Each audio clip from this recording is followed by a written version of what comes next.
Panginoon, sa iyong lahat ng papuri, sa iyong lahat ng parangal, sa iyong lahat ng pagkatilan.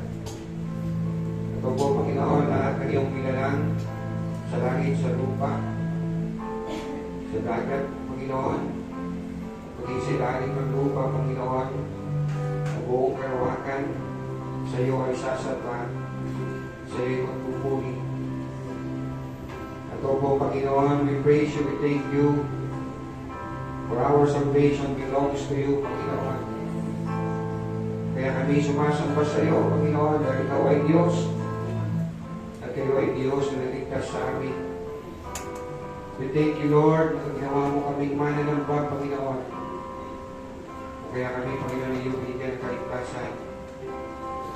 Indeed, Lord, lahat ng tuhod sa langit, sa lupa, maging sa impyerno, Panginoon, ay luluhod sa iyo.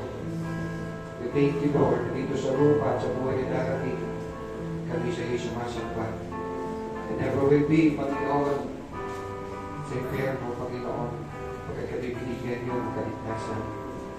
Lahat ng bibig sa langit, sa lupa, sa ilalim ng lupa, mga napahamak sa impyerno, nagpapahayag na si Jesus ay Panginoon. Lord, kami nagpapahayag na si Jesus ay Panginoon. At salamat, Panginoon, pinapahayag namin bilang mga ligtas sa o Diyos.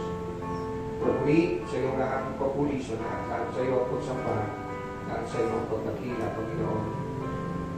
Kaya yung all God, hindi ka namin matumayan, makilala, at mamangha, Panginoon, sa kadakilaan mo, O Diyos, as we come to your word, Lord. Kayo, O God, ang magpala sa lahat ng bawat isa, Panginoon, na namin, Panginoon, namin patuloy na ngayong kalooban. Masubukan ka na namin, Panginoon, at hindi ka pa namin makilala, O God, through your words, upang hindi pa namin pang paglikuran, sambahin, nahilain, Panginoon, sa aming mga buhay. At salamat, Lord, hindi na kami rinako sa lugar na ito upang sambahin ka, kundi upang makaranas ng kapahingahan, sino man sa amin may mga kabigatan. And Lord, we lay down all our burdens, Panginoon. You are our burden bearer, Panginoon. And yes, O God, we find rest, we find strength, we find joy sa iyong presensya, Panginoon. Okay, O God, nabiyaya kayo para sa buhay ng bawat isa at sa lahat ng gawain na gaganap sa mga oras po ito. At kayo patuloy ng mga parakal ng mga nakila po lamang. Buhat sa amin sa aming dalangin namin na may salamat sa matami sa pangalan ni Jesus ang lahat po ay magsabi na Amen.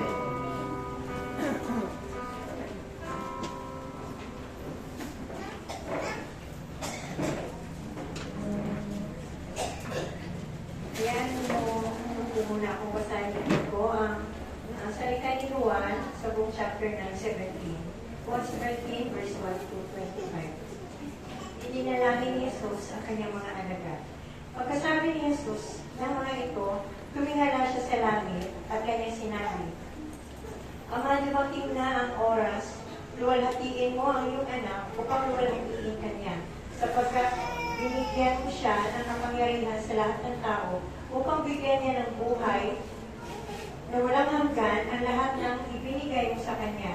At ito ang buhay na walang hanggan, ang makilala kanila na iisang tunay na Diyos at si Jesucristo na iyong sinugo. Inihayag ko dito sa lupa ang inyong kaluwalhatian natapos ko na ang itinagawa mo sa akin. Kaya Ama, ipagkaloob mo sa akin ngayon sa inyong harapan ang kaluwalhatiang taglay ko sa piling mo bago ka likhain ang sanlibutan. Ipinahayag ko na kung sino ka sa mga taong ibinigay mo sa akin mula sa sanlibutan. Sila ay iyo at ibinigay mo sa akin at tinupad nila sa iyong salita. Alam na nila ang lahat ng ibinigay mo sa akin ay mula sa iyo dahil ibinigay ko sa kanila ang mga salitang ibinigay mo sa akin. At tinanggap nila, natitiyak nila kayo'y tunay na galing sa iyo. Natitiyak nila ako'y tunay na galing sa iyo. At naniniwala silang ikaw nga ang nagsuko sa akin. Idinadalangin ko sila, hindi ang sanlibutan ito ang idinadalangin ko, kundi ang lahat ng ibinigay mo sa akin, sapagkat sila'y sa iyo. Ang lahat ng sa akin ay sa iyo, at ang lahat ng sa iyo ay sa akin. At naluluwalhati ako sa pamamagitan nila. At ngayon, ako'y papunta nasa iyo, iniiwan ko na ang sanlibutan ito. Ngunit sila ay nasa sanlibutan pa. Amang banal, ingatan ko sila sa pamamagitan ng kapangyarihan ng iyong pangalan. Ang pangalang ibinigay mo sa akin upang paano ikaw at ako ay iisa. Gayon din naman, sila ay mag-iisa. Habang kasama nila ako, iniingatan ko sila sa pamamagitan ng kapangyarihan ng iyong pangalan. Ang pangalang ibinigay mo sa akin. Pinangalagaan ko sila at walang napahamak sa kanila. Maliban sa tao, tiyak na mapapahamak upang matupad ang kasulatan. Ngunit, ngayon ako'y papunta na sa iyo. At sinasabi ko ito habang ako'y nasa sanlibutan pa upang mapusko sila ng aking kagalakan. Naibigay ko na sa kanila ang iyong salita at pinapuputan sila ng sanlibutan sapagkat hindi na sila taga-sanlibutan tulad ko na hindi taga-sanlibutan. Hindi ko dinadalangin kunin mo sila sa sanlibutan, kundi iligtas ko sila sa masama. Hindi sila taga-sanlibutan tulad ko lang hindi rin taga-sanlibutan. Ibubukod ko sila para sa iyo sa pamamagitan ng katotohanan. Ang salita mo ang katotohanan. Kung paano isinubo mo ako sa sanlibutan, gayon din naman. Isinubo ko sila sa sanlibutan. At alang-alang sa kanila, itinalaga ko ang aking sarili para sa iyo, upang maitalaga rin sila sa katotohanan. Hindi lamang sila ang idinadalangin ko, kundi pati ang mga mananalig sa akin, dahil sa kanilang pahayag. Ama, mag-iisa naman silang lahat. Kung paano ikaw ay nasa akin at ako'y nasa iyo, gayon din naman, mag-iisa nawa sila sa akin upang ang sanlibutan ay maniwala na ikaw ang nagsugo sa akin. Ibinigay ko na sa kanila ang kaluwalhatiang ibinigay mo sa akin upang sila'y ganap na mag-iisa. Tulad mo, ako na isa. Ako'y nasa kanila at ikaw ay nasa akin upang lubusan na sila mag-iisa. Dahil dito malalaman ang sanlibutan na isinubo mo ako at sila'y minamahal mo. Katulad ng pagmamahal mo sa akin, ang mga sila na ibinigay mo sa akin ay nais kong makasama sa kinaroroonan ko upang mapagmasdan nila ang kaluwalhati ang ibinigay mo sa akin. Sapagkat minahal mo na ako bago pa nilikha ang daigdig. Makatarungang Ama, hindi ka kilala ng sanlibutan, ngunit kilala kita. At alam rin ang mga ibinigay mo sa akin na ikaw ang nagsugo sa akin. Ipinahayag ko na sa kanila kung sino ka, at patuloy ko itong ipapahayag upang ang pagmamahal mo sa akin ay manatili sa kanila at ako ay manatili rin sa kanila. Amen. Palagi na natin ito ang salita niya sa umaga.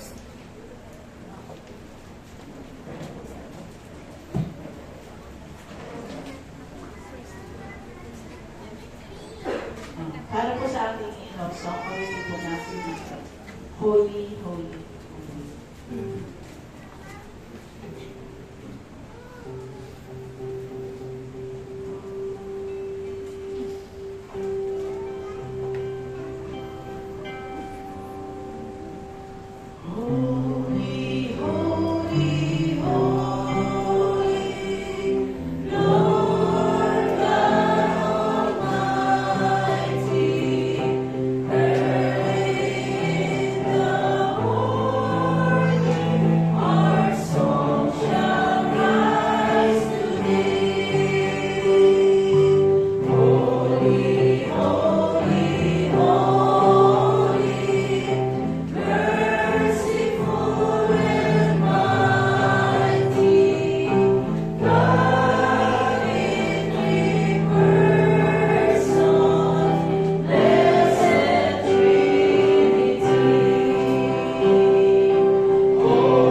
Praise the Lord.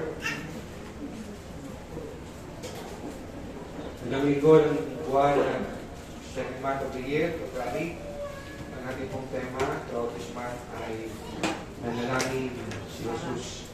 Nanalangin si Jesus. Ito po, we can clearly see po sa banal na kasulatan na indeed si Jesus po ay nananalangin early in the morning, in the evening, at maraming tagpo na kung saan ang Panginoong Jesus po ay nanalangin. Nanalangin siya, bago po siya nagpakain ng libo-libong mga tao mula sa limang tinapay at dalawang isda. Nanalangin din si Peter na magkatumpay dapat sa kaaway. Yes, and when he was on the cross, Jesus prayed, etc. Yes, ang pananalangin ng Panginoong Jesus attracted or inspired the disciples of Jesus. Kung mababasa, and I will read in Luke chapter 11, dito mababasa natin, Lucas chapter 11, verse 1. Minsan nanalangin si Jesus sa isang lugar, nang siya'y matapos, sinabi ng isa sa kanyang mga alagad, Panginoon, turuan po ninyo kaming manalangin. So, hindi, ang Panginoong Jesus, no, ay talagang kita-kita ng mga alagad kung paano ang Panginoong Jesus ay nananalangin. As they were convicted, no, to ask Jesus, Lord, teach us how to pray. At sinabuhay ng mga apostol ang kanilang nakita halimbawa ng Panginoong Jesus ang manalangin. In Acts chapter 6, beginning verse 1, habang patuloy na dumarami mga alagad, nagkaroon ng naglako laban sa mga Hebreo, ang mga Helenista, sinabi nila ang mga byuda, sapagkat nila ay napapabayaan sa pang-araw-araw na pamamahagi ng kabubuhay, kaya tinipon ng 12 ang buong kapulungan ng mga mananampalataya, sinabi sa kanila, hindi namin dapat pabayaan ang pangangaral ng salita ng Diyos upang mangasiwa sa pamamahagi ng kabubuhay. Kaya mga kapatid, pumili kayo sa mga kasamahan ninyo ng 7 lalaking pinagalang, puspos ng Espiritu at matatalino upang ilagay namin sila sa bungkong ito. Ito po, verse 4. Samantala, iuukol naman namin ang aming panahon sa pananalangin at pangangaral ng salita. So, kita natin ang mga apostol po talagang sabihin na natin, bilib nila ang pananalangin, pangangaral at pananalangin. At kita rin natin sa Book of Acts, no, sa panahon po ng mga mananampalataya in the time of the apostles, araw-araw sila nagtitipon para manalangin. That we just read it in Acts chapter 2, 41 to 42. Kaya ang mga naniwala sa itinangaral niya ay nagpabautismo at nagtagtagan ng mga alagad ng 3,000 katao ng araw na iyon. Inilaan nila ang kanilang mga sarili upang matuto sa turo ng mga apostol, magsama-sama bilang mga kapatid, magsalo-salo sa pagkain ng tinapay at manalangin. Kaya hindi po tama po na sabihin ng isang professor ng Kikar na hindi naman ako nakakalimot sa Panginoon kahit hindi ako tumadalo. Dahil ito po ay kita-kita po malinaw na practice ng mga mananampalataya. Kung maalala ninyo, we talk about last year, sa unang buwan ng last year, January, spiritual growth. At nag-usapan po natin ang ilang po mga spiritual discipline at isa po doon ay pananalangin. Pakita naman iyong katabi, ina-apply mo ba? Isa sa spiritual growth ay ang pananalangin. Yes, tinularan ito ng mga mananampalataya sa panahon ng New Testament. I mean, sa panahon ng mga apostol, the church was a praying church. Today, we will look at the prayer of Jesus, pinakamahabang panalangin ng Panginoong Jesus, according to the Bible, only in the Gospel of John. For sure, no, meron pang mas mahaba dito na panalangin na hindi na record. In Luke chapter 6, ito mababasa natin, ang panahon iyon, umakyat si Jesus sa isang bundok at magdamag siyang nanalangin sa Diyos. Imagine kung record po yung panalangin na yun. So dito lang sa Gospel of John, natin mababasa, recorded yung pinakamahabang panalangin ng Panginoong Jesus at ating ito pagpupulay-pulayan from today, next Sunday, and the third Sunday. May sabi sa katabi, don't miss it. So for today, I will just focus sa unang 5 verses. Here, malinaw na makita po natin sa unang 5 talata na ang pinanalangin ng Panginoong Jesus ay ang kanyang sarili. Jesus prayed for himself. At marahil, after narinig natin, Jesus prayed for himself. Ang ating mga tanong ay, ikaw Diyos siya? Bakit siya nananalangin sa Diyos? Ang Diyos nananalangin din pala. O marahil naisip natin, it is not showing na ang Diyos Ama ay greater God at ang anak ay lesser God because Jesus prayed. As we go along, masagot yung mga tanong na yan. Jesus prayed this before, itong John chapter 17, pinanalangin niya ito sa gitna ng kanyang mga alagad. Wala na dito si Judas Iscariote. From John chapter 13, kita natin, hinugasan niya ang mga paa ng kanyang mga alagad. At pinahayag niya dito ang pagkakanulo. Ginawa nila yung Passover meal, pinahayag niya ang pagkakanulo ni Judas Iscariote. And so then Judas Iscariote eat. Pinahayag niya dito ang pagtatatuan ni Pedro sa kanya ng 3 beses. Pinahayag niya ang kanyang kamatayan. Pinahayag niya ang pangakong Holy Spirit. Pinahayag niya ang mga pag-uusig na mararanasan ng mga alagad.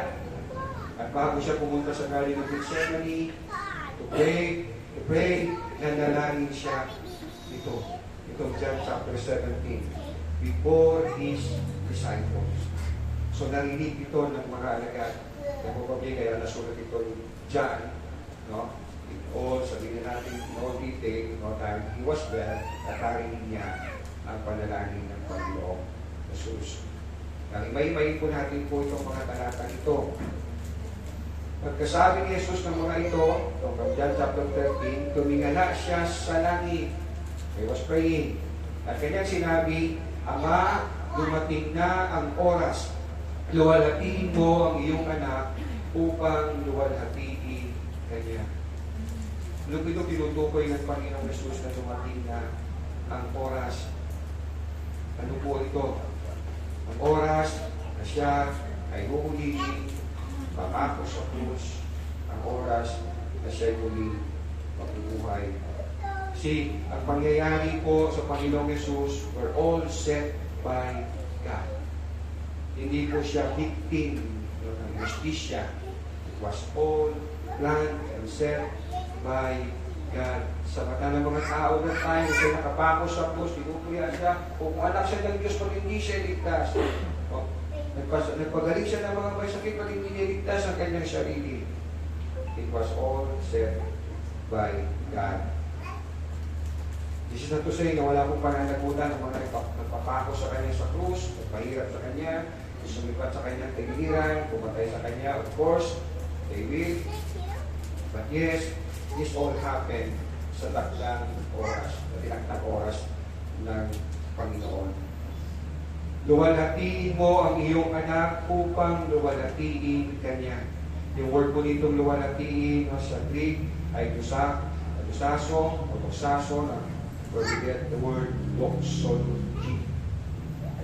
You will observe, no, kapag doxology na, sinasabi natin, praise God. Papuri sa Diyos. Luwalhatiin mo ang iyong anak upang luwalhatiin kanya. Glorify your Son so He can give glory back to you. So here si Jesus, He prayed na siya luwalhatiin ng Diyos. For what reason? Sa dahilan upang maluwalhati ang Diyos. Ama, luwalhatiin mo ang iyong anak, ikaw ay maluwalhati ng anak. The very reason kung bakit po Jesus si prayed na luwalhatiin siya upang ang Diyos ay maluwalhati. Question, how is your prayer? Musta ang iyong pananalangin? Naluluwalhati ba ang Diyos? Napapapurihan ba ang Diyos? The reason behind ba sa iyong mga panalangin is you want God to be glorified. You ask yourself, how is my prayer? Why do I pray? Para ba ang Diyos ay maluwalhati sa aking buhay? Hindi nga ba ito ang dahilan, dapat at ang diwa ng buhay pananampalataya? Na believe to glorify God.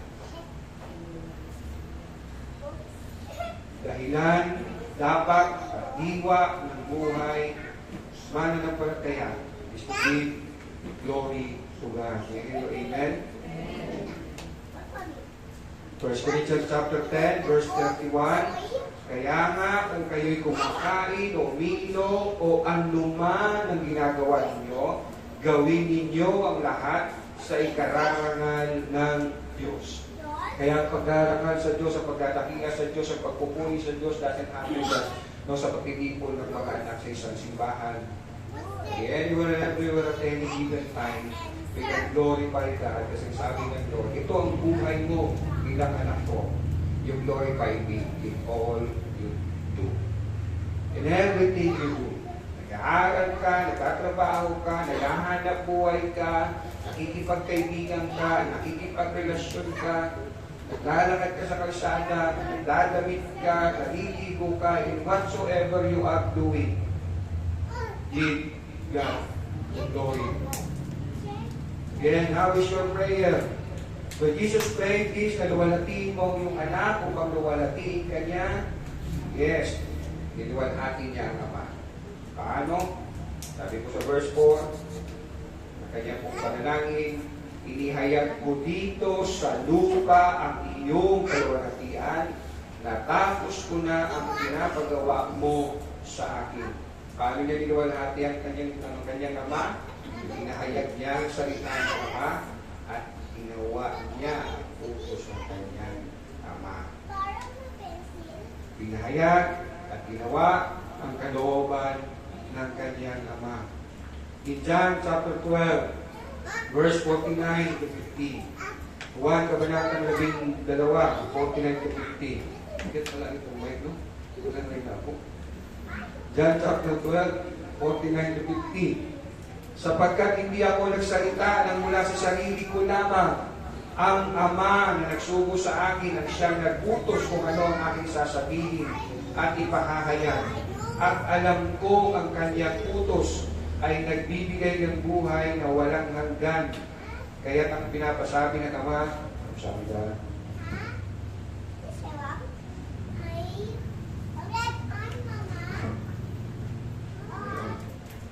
let me read it again. John chapter 12, 49 to 50, sapagkat hindi ako nagsasalita ng mula sa sarili ko lamang, ang Ama na nagsugo sa akin ang siyang nagutos kung ano ang aking sasabihin at ipahahayag, at alam ko ang kanyang utos ay nagbibigay ng buhay na walang hanggan. Kaya ang ipinapasabi ng Ama, ang siya kong ipinapahayag. And again, in John chapter 4, verse 34, sinabi sa kanila ni Jesus, ang pagkain ko'y tuparin ang kalooban na nagsugo sa akin at tapusin ang ipinapagawa niya sa akin. At upang tinutukoy po niya, tapusin ang ipinapagawa niya sa akin, binanggit po sa verse 4 ng panalangin niya, natapos ko na ang ipinagawa mo sa akin, ito ay ang pagsasakripisyo ng kanyang buhay doon sa krus ng Kalbaryo. But we can see here, si Jesus, yung kanyang panalangin, synchronized with kanyang gawa. What he taught, he walked. Kung ano yung kanyang sinasabi, at kanyang sinasabi, buwat sa Ama, ay ginagawa. Yeah. How is our talk sa ating pong prayer? Synchronize ba sa ating pong buhay, sa ating walk? Like, we pray, Lord, papapurihan ka sa ating buhay. How many of you praying this prayer? Ano? Napapapurihan ka ng Diyos sa ating buhay. We pray, Lord, ako'y magtitiwala sa iyo. Ano? Nagtitiwala na tayo sa Diyos. You pray, Panginoon, ako'y susunod sa iyo. Ano? Sumusunod na tayo sa Diyos. You pray, Lord, salamat sa pribilehiyong mapaglingkuran ka. Ano? Do you serve the Lord? Jesus, when he prayed, he walked. You pray, Lord, napakagandang pakinggan, pagbulay-bulayan ng iyong salita. Ang tanong, Pinagpupulay-bulayan ba natin ang salita ng Diyos? Pinanais ba natin ito'y mapakinggan, mapagpulay-bulayan? You pray, tanggapin mo po ang aming mga ikapo at kaloob. Magtanong kayong katabi, do you give? So what Jesus prayed, He woke.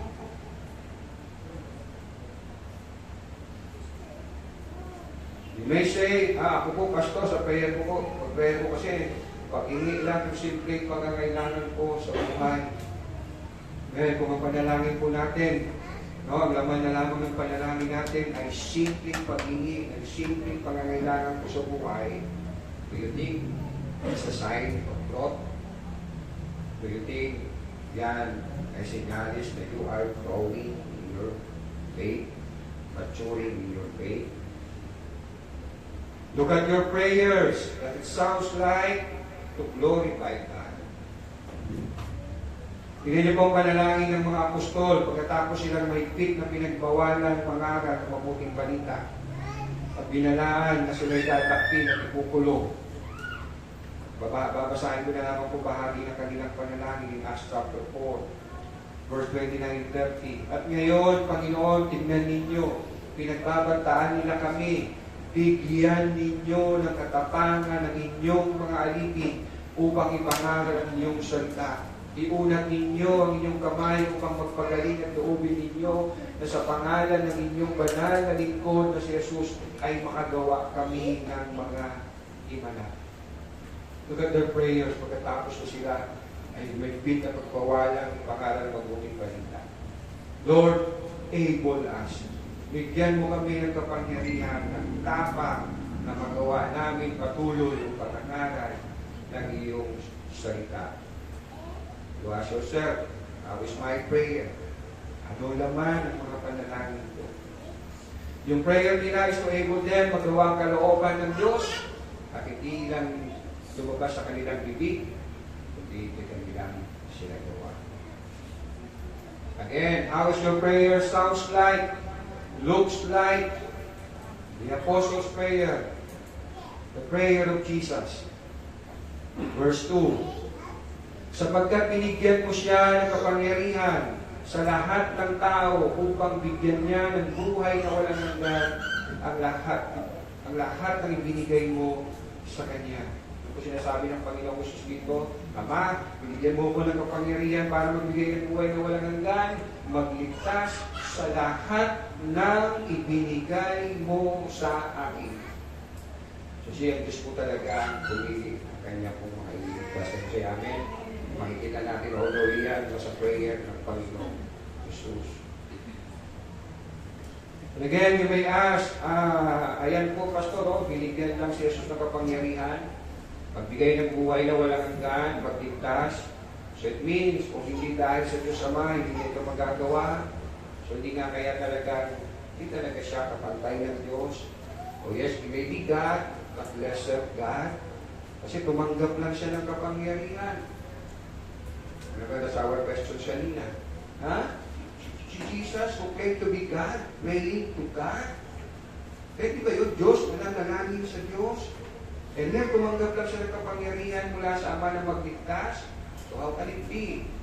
And He is God. I hope you will be listening so we can see and understand the answer. And yes, hindi lamang po siya binigyan ng kapangyarihan magligtas. Let's look at Matthew chapter 28. From the very lips of the Lord Jesus Christ, sabi niya dito, bago po yung Great Commission, sa verse 18, lumapit si Jesus at sinabi sa kanila, ibinigay na sa akin ang lahat ng kapangyarihan sa langit at sa lupa. Kaya pinahayag niya yung Great Commission, go and make disciples of all nations, baptizing them, and so on and so on. So, yun po, ibinigay lang, ibinigyan siya ng kapangyarihan magligtas, binigay sa kanya ang lahat ng kapangyarihan sa langit at sa lupa, binigay lang, Pastor. So, does it mean that He is lesser God? Yes, ibinigay nga ng Diyos ang mga kapangyarihan para magbigay ng buhay na walang hanggan. At yes, ibinigay sa Kanya ang lahat ng kapangyarihan sa langit at sa lupa. At yes, itinaas siya, ang Panginoong Jesus, ng Diyos Ama, Does it all mean na He is lesser God? No. Sapagkat siya ay Diyos na nagpakababa. Nga mo ng kanya kung pagkakatawang tao.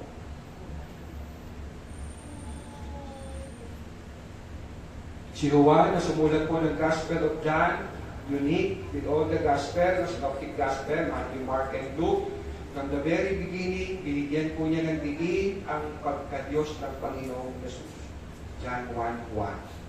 Nagpasimula ay naroon na ang salita. The eternality of the Son. Ang salita ay kasama ng Diyos. So the second person of the Holy Trinity is Jesus. At ang salita ay Diyos. The equality of the Son to the Father as God. And yes, throughout the Gospel of John, kung di pa po ninyo nababasa yung buong Gospel of John, basahin nyo over and over again, you will see na si John, binigyan din niya ang pagka-Diyos ng Panginoong Jesus. How many times nung mababasa po natin dito na ang Panginoong Jesus ay pinagtangkang batuhin, for He was claiming He is equal to the Father. Halimbawa, in John chapter 5, 1 kabanatang 5, verse 17 and 18, ngunit sinabi sa kanila ni Jesus, ang aking Ama ay patuloy sa kanyang gawain hanggang ngayon, at gayon din ako. The response po ng mga pinuno ng mga Hudyo, these were not just ordinary Jews, no, hindi kami mga British people. Lalo namang pinagsikapan ng mga Hudyo na ipapatay siya sapagkat hindi lamang niya nilalabag ang batas tungkol sa araw ng pamamahinga. Nagsasabi, sinabi pa niya ang Diyos ang kanyang Ama at sa gayon ay ipinapantay ang kanyang sarili sa Diyos. In John chapter 8, 57 to 59, let me start at verse 56. Natuwa ang inyong amang si Abraham nang malaman niyang makita niya ang araw ng aking pagdating. Nakita nga niya ito at siya'y nagalak. Dahil ito sinabi sa kanya ng mga Hudyo, wala ka pang 5 taong gulang. Paano mang masasabing nakita mo na si Abraham? Sumagot si Jesus, pakatandaan ninyo, bago pa ipanganak si Abraham, ako na. I am. Ano ginawa ko nila? Nagsidampot sila ng bato upang siya'y batuhin. Ngunit nagtago si Jesus at lumabas ng templo. He used the very name of God na binigay ng Diyos kay Moses. I am. Kaya naman, kalapastangan niya ginagawa mo, nagpapakilala kay ikaw ay Diyos. We will stone you to death. Marahil ang tanong natin, Pastor, ba't po siya nagtago? Takot kaya si Jesus? Kaya naman niya sigurong, hindi naman na kailangan yung shield ni America, ni Captain America, para sanggain yung mga bato na yun. Hindi naman siguro siya maano, kahit patuhin siya ng ilang libong beses, pero bakit siya nagtago? Natakot siya? Of course, no. Kasi hindi yun ang itinakda ng Diyos kung paano siya mamamatay. Hindi yun yung oras ng kanyang kamatayan. Hindi yun kung paano siya mamamatay. You know, He will die on the cross. On the very hour na dinakda ng Panginoon. Another in John chapter 10, verse 13 to 32. John chapter 10, verse 13, let me go hanggang verse 33. Muling, ako at ang Ama ay iisa. Muling dumampot ng bato mga Hudyo upang batuhin si Jesus. Kaya sinabi niya sa kanila, marami akong pinakita sa inyo na mabubuting gawa mula sa Ama. Alin sa mga itong dahilan at ako'y inyong babatuhin. Sumagot ang mga Hudyo, hindi dahil sa mabubuting gawa, kaya ka namin babatuhin, kundi dahil sa paglapastangan mo sa Diyos o pagkat pinapantay mo ang iyong sarili sa Diyos, kayong tao ka lamang. You read Mark chapter 16, bakit siya natulan ng kamatayan? Kasi nagpakilala siya na siya ay Diyos.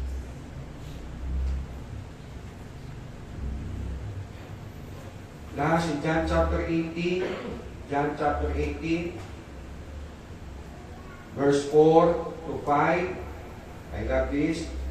Alam ni Jesus ang lahat ng mangyayari sa Kanya, kaya't sila ay sinalubong niya, bating mga mag-aalis sa Kanya, at tinanong, sino ang hinahanap ninyo? Si Jesus ang taga-Nazaret, sagot nila, At sinabi niya, sabi ko, ako iyon, I am. Si Judas na nagkanulo sa kanya, ikaharap nila noon. Verse 6, nang sabihin ni Jesus na ako iyon, I am, napaurong sila at bumagsak sa lupa. Imagine that. It was not just simply as I am na ako si Pastor Jack. Ako si Jesus. It was the very name of God na binanggit niya sa kanyang sarili, papakilala. At nung marinig ng mga sundalo, ano nangyari, nakapaurong sila at nabuha. So malinaw na pinapakilala po ni John sa kanyang pong gospel na si Jesus ay Diyos na nagkatawang tao. Kaya nasulat niyo po sa mga taga-Pilipos, kung sabi niya, naging tao siya, nagpakababa, kaya naman itinaas. Binigyan ng pangalan, pinakamataas sa lahat ng pangalan, at ang kanyang pangalan ay Panginoon. Nagpakababa. Hindi mababa na tinaas. Kundi mula sa kalagayan niyang kapantay ng Diyos, nagpakababa. At siya itinaas.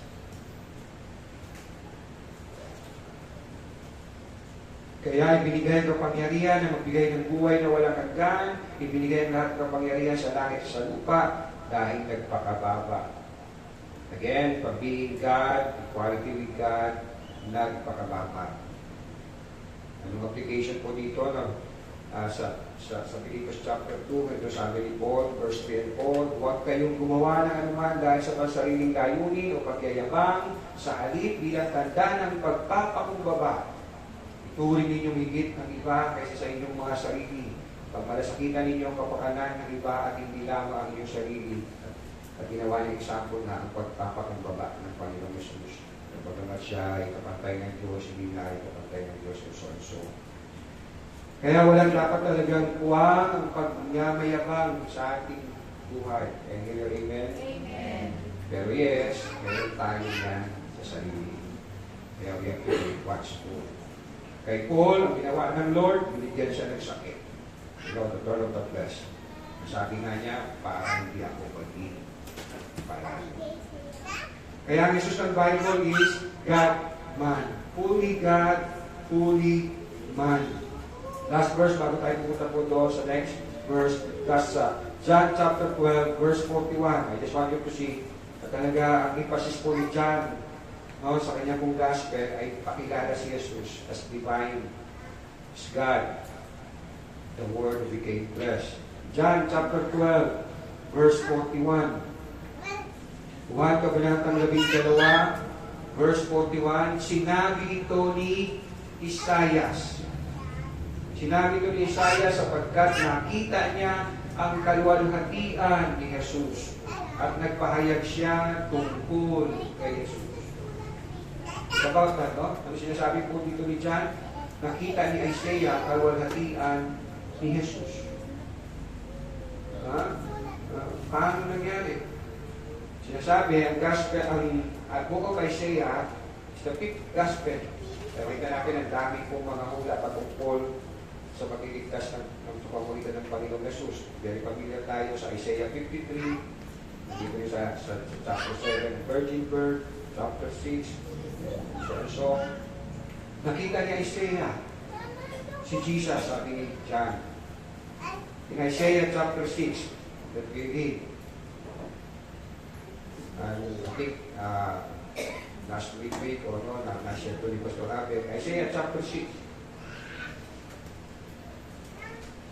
verse 2 to 4. May mga seraphim sa kanyang ulunan at ang bawat isa ay may 6 na pakpak, 2 nakatakip sa mukha, 2 sa mga paa, 2 ginagamit sa paglipad.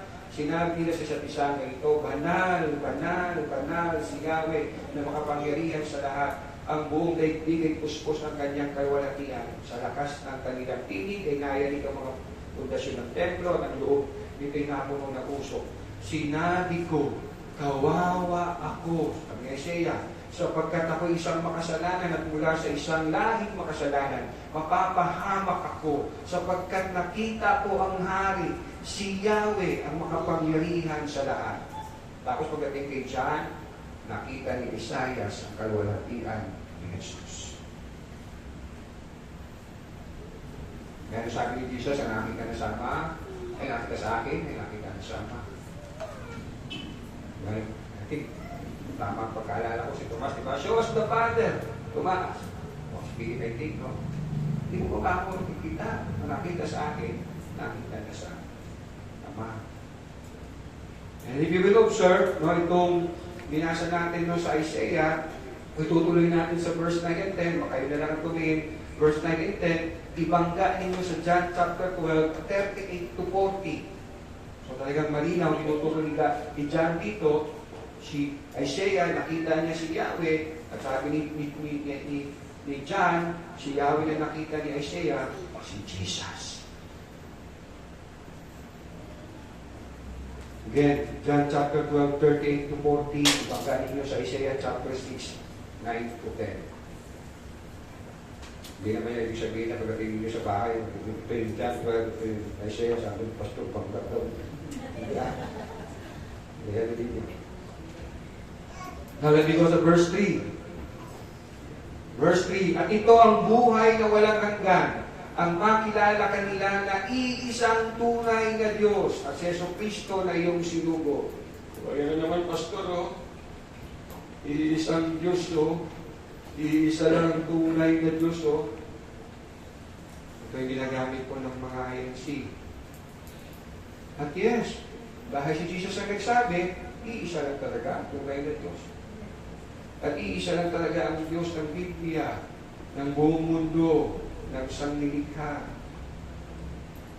Pero ang iisang Diyos na pinapahayag niya ng Panginoong Hesus ay isang Diyos, ay Diyos na may tatlong persona. Ang Diyos Ama, ang Diyos Anak, proclaim to be God. No? Again, binasa natin John chapter 5, John chapter 8, John chapter 10, John chapter 18. At yes, sa verse 5, verse 5 ng panalangin ng Panginoong Hesus, nabasa na natin yung verse 4. Kaya, Ama, ipagkaloob mo sa akin ngayon sa iyong harapan ang kalwalhatiang taglay ko sa piling mo bago palikain ang sanlibutan. Kaya ngayon, you can surely interpret wrong ang talata, pag kinuha lang natin yung isang talata at hindi natin iintindihin po yung buong konteksto. Again, at verse 5, kaya, Ama, ipagkaloob mo sa akin ngayon sa iyong harapan ang kalwalhatiang taglay ko sa piling mo bago pa likhain ang sanlibutan. Hindi nga ba, hindi lang ito sounds like, kundi the same way, the meaning, yung John 1:1. In the beginning was the Word, and the Word was with God, and the Word was God. Kalwalati ang taglay ko sa piling mo as with God, bago pa likhain sa libutan, in the beginning, sa pasimulay naroon na ang salita. Again, ang pag-intindi sa kahulugan ng sinasabi ng Bible, we can go wrong kapag pinasa lang natin ang isang talata and then we try to give meaning, understanding on it. And without understanding it sa whole context o sa buong pangyayari na makapaloob sa text na yun. I remember, matagal doon na, nasa kolehiyo pa ako, naka-headline sa isang tabloid, FPJ, patay. So, napapili ako, ang paborito kong dyaryo ay People's Journal. I notify yung mga tabloid na yun. So, dapat nagbabasa ako doon dahil marami nakasunod sa mga truck. No? Yung kayo nasa Venezuela. So, napapili ako. Kasi patay si FPJ. Nung binuksan ko, no, yung pala ay sa sitcom na Cool Ka Lang o Suwari Wat Santiago pa. So see, kapag hindi mo binasa yung buong context, yung just based, no, yung understanding sa title, patay si FPJ, yung FPJ pala hindi si Fernando Pujulio.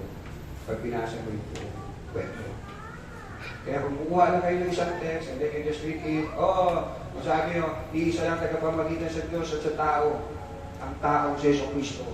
Uwi ka na, tao lang si Jesucristo. You will go wrong. Because yes, may mga talatang sinasabi si Jesus ay tao, may mga talatang sinasabi si Jesus ay Diyos.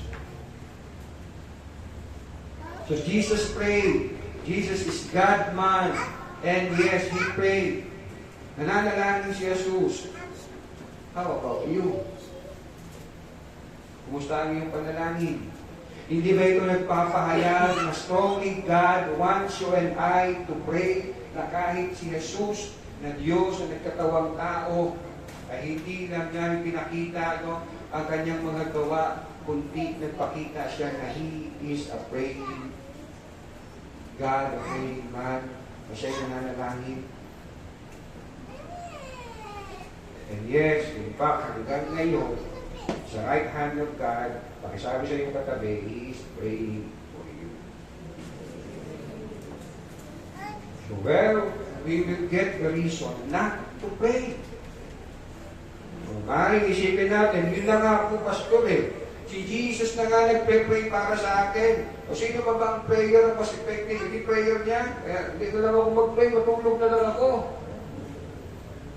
Ganun ba? If that is your reason, you ask yourself, Christian ka na ba talaga? Christian ka na ba talaga? If you will reason, pinaka-effective na prayer ni Jesus, at hanggang ngayon nananalangin siya. So, why bother myself to pray? Jesus na ako nananalangin for me. Again, kung ganito ang reason mo, this will also apply sa God loves me, ngayon na lang pagmamahal niya sa akin, ibinigay niya ang kanyang kahit sa isang bugtong anak, and He loves me forever, walang makapag-iiwalay sa akin sa kanyang pagmamahal. Amen. So you will say, so since hindi naman pala ako iiwalay ng Lord, ang pagmamahal naman niya sa akin ay forever, I can live wrong, I can live in sin, I can live sa aking layaw. Anyway, no one can separate me from His love. Ganun ba ang application doon?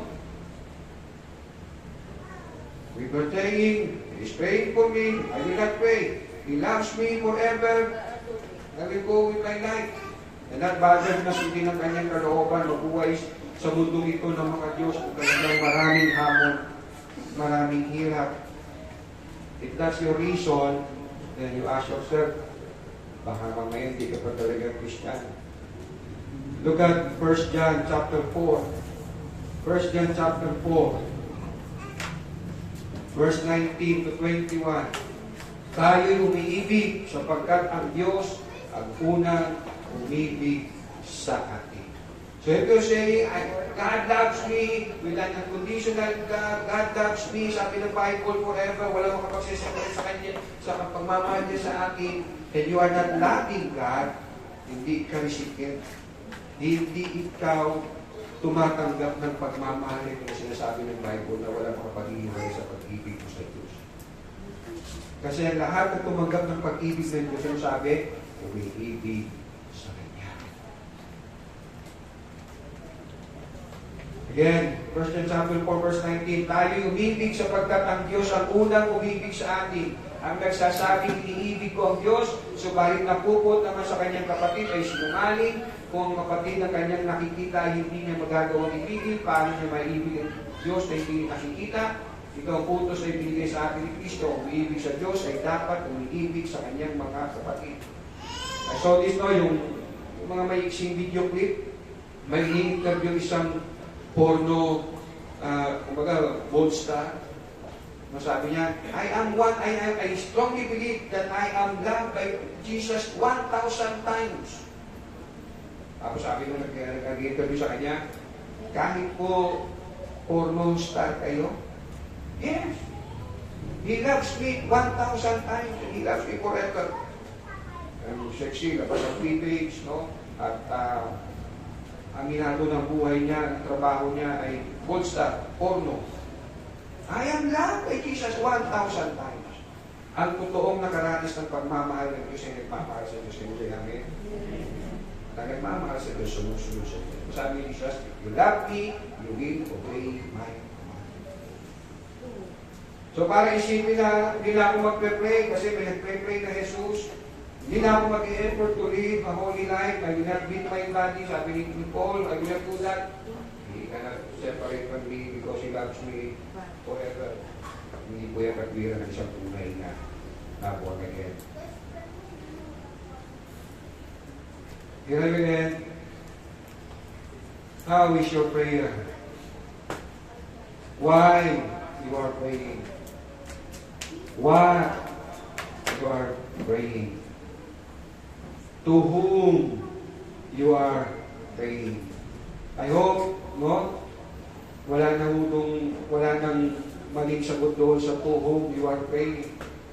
Ako po, no, subukan ko pang manalangin kay Maria. No, subukan ko pang manalangin kay Buddha. O what? Subukan pa ba, baka si Patricio makinig sa akin and try. How is your prayer? Why you are praying? What you are praying? Clear naman, it should be to the Father. Jesus, Ama.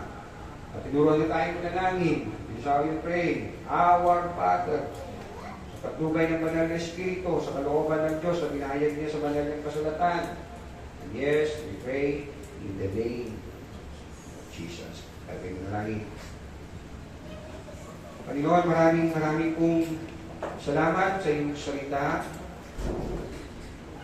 And thank you, Lord, tunay na ipapakita ang mga salita mong pinagulay-gulayan namin sa iyo pong kalooban na kami ay maging mapanalangin. Kami ay nananalangin. At ako po, Panginoon, the very purpose, Panginoon, ay upang ikaw ay maparangalan, mapapurihan sa aming mga buhay. Lord, forgive us sa mga pagkakataon, Panginoon, na we don't pray, we take it light, Lord, ang pananalangin. Bagamat na pinapayag namin, na pribileyo, kami tawag sa iyo na Ama, kami padulog, na panalangin. Pero sa aming gawa ay kami ay pakita, Panginoon. Thank you, Lord Jesus. Kaya nga, salamat na kayo ay nagpapababa upang mabuhay sa mundong ito na hindi nagkasala, minsan upang maging sufficient sacrifice at doog sa pagpapatawad ng aming mga kasalanan. Ito po, Panginoon, you set an example to us paano kami dapat manalangin. Kung ano ang pinakadahilan ng aming panalangin. Lord, Holy Spirit, teach us how to pray. Guide mo kami, lead mo kami, Panginoon. May we grow, Lord, sa aming pong pananalangin. Salamat, Lord, na kahit sa maliliit na bagay, yes, Lord, sa aming mga pang-araw-araw na kailangan, you ask us to pray. Sabi mo nga sa iyong salita, this is how you pray, give us this day our daily bread. But yes, Lord, you taught us to pray upang malayo kami, Panginoon, sa pagkalimot na ang buhay na meron kami ay sa iyo, na nanatili kami dahil sa iyo. Teach us to pray, Panginoon, upang di kami magyabang sa aming mga sarili. Manahan kami sa aming sariling kakayahan, sariling abilidad, Panginoon. You teach us how to pray, Panginoon, para makita namin, Lord God, sa mga pagkakataon ng buhay namin. Patunay nga, Lord, apart from you, we can do nothing. Ito po, Lord, we thank you. Taught us to pray para kayo maluwan natin magkakila. Help us to grow sa panalangin namin. Hindi lamang daily bread namin ang aming panalangin. Kundi ang maluwalhati ka sa aming buhay. Hallowed be thy name. Masunod ka namin sa aming buhay. Your kingdom come, your will be done on earth as it is in heaven. kami matutong magpatawad, Panginoon. Forgive us as we forgive those who sin against us. Lord, with all kabalahan, kalibangan na meron po kami sa araw-araw ng buhay na ito, may we not forsake, Lord, ang pananalangin. May we learn, O God, na sa bawat araw, sa simula ng bawat araw, kami manalangin. Sa paglubog ng araw, kami manalangin. In between, kami ay manalangin. Yes, Lord, ilang po ito, pagtuhon sa mga pangailangan namin, kundi pagkayo nyo, pag-ibon nyo sa amin na hindi kami madaig, ng tukso, kaaway, hindi kami magkasala. Salamat po ng marami. Lord, I ask and pray, empower us, able us, O God, hindi lang namin ito gagawin, Panginoon, dahil sa mga inaasam namin, inais namin tanggapin. Hindi sa lahat, Lord, for your name to be glorified, Lord. We ask this in Jesus' name.